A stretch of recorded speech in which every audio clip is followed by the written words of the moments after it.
Dans le cadre de la 8e édition des Nuits de la Lecture, ayant pour thème cette année le corps, la médiathèque a proposé ce week-end une série de manifestations et d'animations destinées aux enfants mais aussi aux adultes. Les festivités ont débuté vendredi soir avec une rencontre intitulée « Parlons livre ». Les Nuits de la Lecture cette année, le thème c'est le corps. Et donc j'ai proposé à Nathalie qu'on fasse cette soirée pour parler de livres autour du corps. Alors le corps, c'est une thématique qui est super large, hein, donc moi j'ai préparé plein de choses, Nathalie a préparé des choses aussi. N'hésitez pas, moi j'espère aussi découvrir des livres ce soir et puis que vous puissiez nous parler de choses, de livres que vous avez aimés.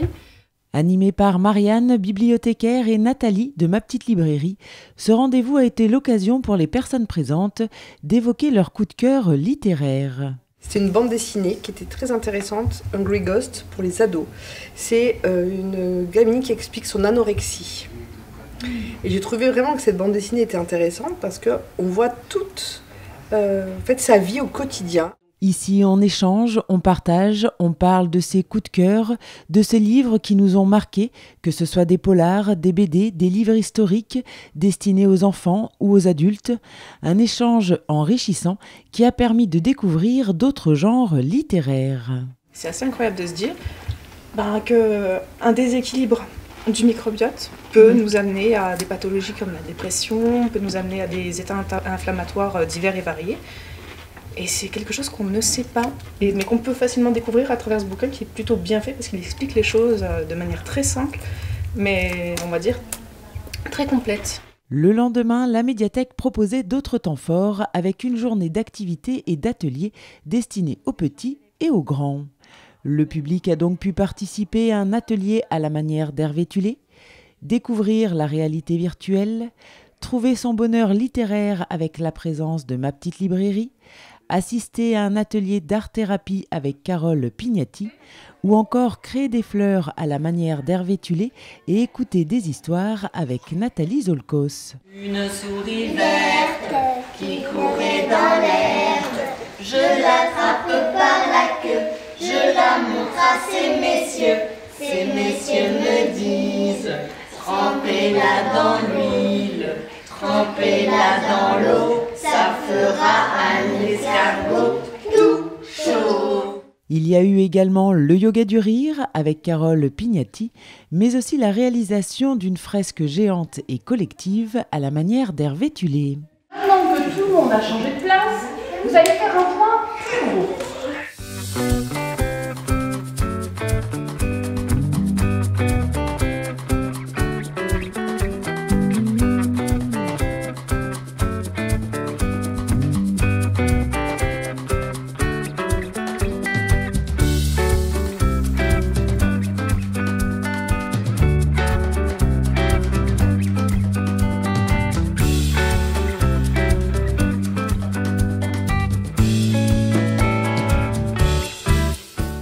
Et pour finir, une lecture spectacle des livres d'Hervé Tullet avec Marianne et Médina.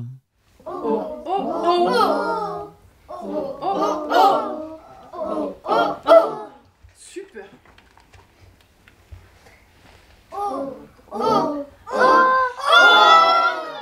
Cette journée s'est terminée autour de soupes et de gourmandises colorées préparées par le groupe de femmes du CCAS de Mireille.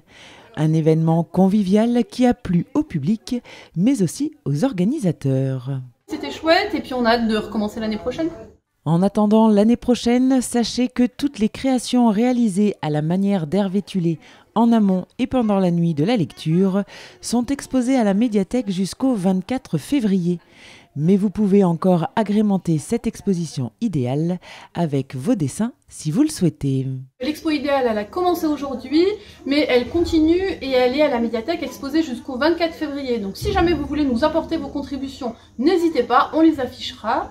Alors il y a des groupes qui ont participé, il y a l'école élémentaire et l'école maternelle du Rombois, il y a l'école maternelle du Petit Moulin, il y a l'atelier de Mireille du CCAS, il y a un groupe d'adultes du CATTP de Clouange aussi, et puis l'atelier peinture et dessin de la maison de l'enfance, voilà. Donc on remercie vraiment tout le monde, tous les groupes, tous les participants aujourd'hui, et venez voir, c'est une super expo.